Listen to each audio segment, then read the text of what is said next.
Hola, en este video voy a abordar el método del gradiente descendente, el cual es una de las principales técnicas utilizadas en la estimación de parámetros en modelos en Machine Learning y analítica predictiva.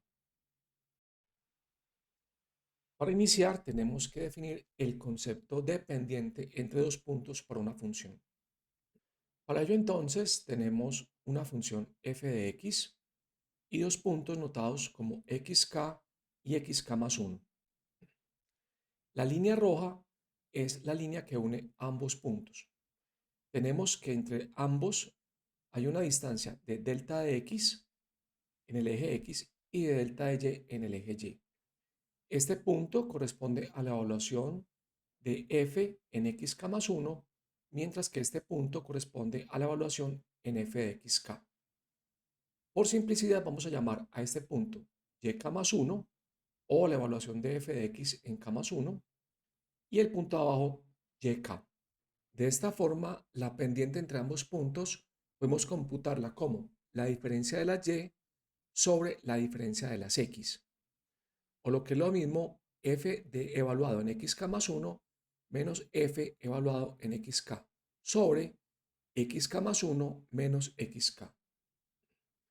Si tenemos en cuenta que podemos definir delta de x como xk más 1 menos xk, y podemos reescribir esta ecuación como xk más 1 igual a xk más delta de x, podemos entonces escribir nuestra ecuación dependiente como f evaluado en xk más delta de x menos f evaluado en xk, y esto sobre delta de x.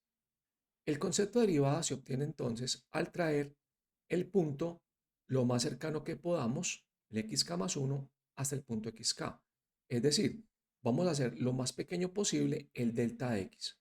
De esta forma, el gradiente es la línea tangente al punto xk como tal. En términos matemáticos, describimos la derivada de la función respecto a x evaluada en xk es obtenida como el límite cuando delta de x tiende a 0 de f evaluado en xk más delta de x menos f evaluado en xk sobre el delta de x, la cual es la noción de derivada que aprendimos en cálculo durante la universidad. A partir de la gráfica que tenemos acá y teniendo en cuenta que xk más 1 está hacia la derecha de xk, podemos analizar el signo que toma la derivada para distintas formas de x. En este caso entonces tenemos la función como una parábola que crece hacia arriba y la función como una parábola que tiende hacia abajo. En el primer cuadrante tenemos entonces que si aquí está xk, el siguiente punto estará hacia acá y por tanto la derivada tiene pendiente positiva. El delta respecto a y es positivo y el delta respecto a x también es positivo. En el segundo cuadrante tenemos xk en esta parte y delta de xk, el xk más 1 hacia adelante, es decir, la pendiente será negativa porque la función va decreciendo. En el tercer cuadrante, la función es creciente y por tanto el signo de derivada es positivo.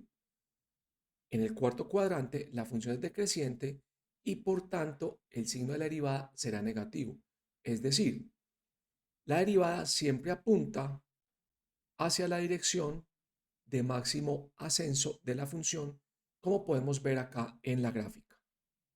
Ahora, ¿qué pasa si nosotros avanzamos en la dirección del gradiente? Entonces, si este es nuestro punto x y le sumamos un delta de x, sabemos que el delta de x es positivo, o sea que avanzaremos en esta dirección. En el segundo cuadrante, sabemos que el x está acá, el delta de x es negativo y por tanto avanzaremos en la dirección que estamos indicando acá. En el tercer cuadrante, estamos ubicados aquí, la derivada apunta hacia la derecha y por tanto ascendemos. Y en el cuarto cuadrante estamos parados acá, en la pendiente negativa, por tanto cuando avanzamos, cuando sumamos un delta x, este será negativo, es decir, avanzamos en esta dirección. Acá entonces podemos ver claramente cómo el gradiente siempre apunta en la dirección de ascenso de la función como tal. Si tenemos en cuenta entonces que cuando sumamos un delta x en la dirección del gradiente, siempre vamos en la dirección de ascenso, ese mismo resultado podemos utilizarlo para la implementación del método del gradiente descendente. En este método, lo que se hace es hacer un proceso de mejoras sucesivas en la aproximación hacia el mínimo de una función, de tal manera que en un punto actual xk-1 le sumamos una cantidad en el signo contrario al gradiente. Esto es, estamos tomando la dirección de descenso como tal. Entonces, la primera parte de la ecuación corresponde a la derivada y esa derivada la estamos multiplicando por un tamaño de paso o factor de aprendizaje notado con la letra mu. En ese sentido, entonces, lo que estamos haciendo es arrancar de un punto inicial y avanzar a una aproximación mejor en la dirección contraria del gradiente hasta que paulatinamente alcancemos el punto de mínima. En notación vectorial, entonces, se dice que WK, el vector de parámetros o de variables de la función, es igual a WK-1 menos mu por la derivada de la función evaluada en el punto WK-1.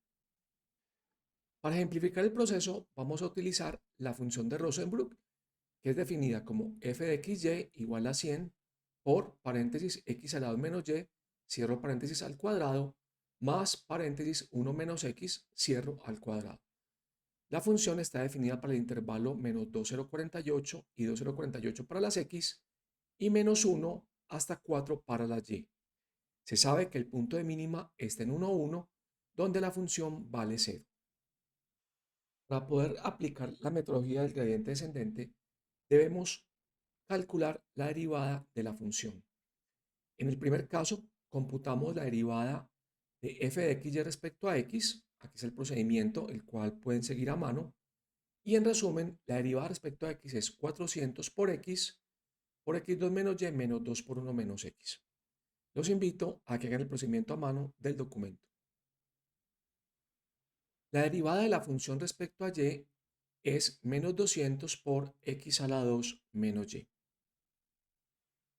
Ahora entonces, podemos expresar esta función como el gradiente algebraico en notación vectorial, llamando esta función g de xy, la cual es igual a 400x, x a la 2 menos y, menos 2 por 1 menos x y menos 200 por x2 menos y. A continuación pasamos entonces a la implementación numérica del gradiente. En esta celda, en las líneas 4 y 5, tenemos la definición en Python de la función de Rosenbrock. En las líneas 11 a 14 tenemos el cómputo del gradiente o la función g de xy, tal como está indicado en las ecuaciones de la parte superior. El método del gradiente indica entonces que las variables se mejoran como el valor en el punto actual menos mu por su correspondiente gradiente. Esta mejora está implementada en la función improve que recibe x y y que corresponden al punto actual y mu que es la tasa de aprendizaje. En este punto entonces se calcula el gradiente utilizando la función g de xy, que es la que tenemos definida aquí arriba. Grad x y grad y contienen las dos componentes y en las líneas 22 y 23 hacemos la respectiva corrección tal como indica la metodología. Se retorna el valor de x y el valor de y mejorados. Para hacer la corrida definimos un punto inicial de arranque. Esto es una cosa obligatoria dentro del método del gradiente descendente. Vamos a tomar como punto x igual a menos 0.05 y y igual a 3.5. Definimos un diccionario con componentes para poder guardar la historia de la evaluación de x y hacemos propiamente el ciclo.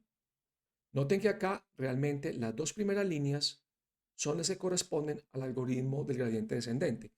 El resto simplemente son valores, código, para poder guardar la historia de cómo evolucionan los puntos. Noten entonces que el punto inicial entra al ciclo for, pasa como x y el mismo x y se mejora al llamado de esta función. Estamos utilizando una tasa de aprendizaje de .001. En las siguientes tres líneas estamos almacenando la historia de x, la historia de y la historia de la evaluación de la función. Finalmente, hacemos la impresión de los resultados. Como resultado de la ejecución de la corrida, entonces obtenemos el mejor óptimo encontrado en 50 iteraciones, que es x igual a menos 1, 4, y igual a más 2, y f de xy en más 6.21. Para poder ver cómo evoluciona la función, graficamos la función de Rosenbrook y utilizando la función plot de matplotlib graficamos la trayectoria de los puntos indicando con un marcador, un punto, dónde salta la función. Entonces, en la gráfica podemos ver que esta es la función y pasa en la primera iteración acá, luego acá y empieza a oscilar. Esto se debe a que en este punto inicial el gradiente es muy fuerte hacia la parte de abajo. En este punto, aunque el gradiente indica el descenso, el tamaño de paso es muy alto, es un valor numérico grande y hace que se salte hasta el otro lado. Podemos mirar esta región como si fuese un cañón con un río y lo que hacemos es que hacemos un zigzag saltando a orilla y orilla del río hasta que por fin la función llega al punto donde está el cauce. Sin embargo, en este punto por acá la pendiente es muy pequeña y la corrección es prácticamente cero. Por eso, aunque se llega a este punto, el avance es demasiado lento y prácticamente el algoritmo se queda atascado en este punto con la imposibilidad de alcanzar el punto de mínima que está ubicado acá. Podemos observar mucho mejor este comportamiento al graficar la evolución de la función de Rosenbrook punto a punto. Este es el punto inicial con un gradiente muy alto, pasamos acá, bajamos y empieza el proceso de oscilación. Noten que después de unas 25 oscilaciones más o menos, prácticamente no hay una mejora percibible en la gráfica para el valor de la función. Y acá es donde se queda atascado el método para alcanzar el punto de mínima. Es de recordar que esta función es difícil precisamente porque en esa región de la banana el gradiente es prácticamente cero, tal que los métodos basados en gradiente tienen muchísima dificultad para poder llegar hasta el punto de mínima. Bueno, gracias por su atención y nos vemos en la próxima lección.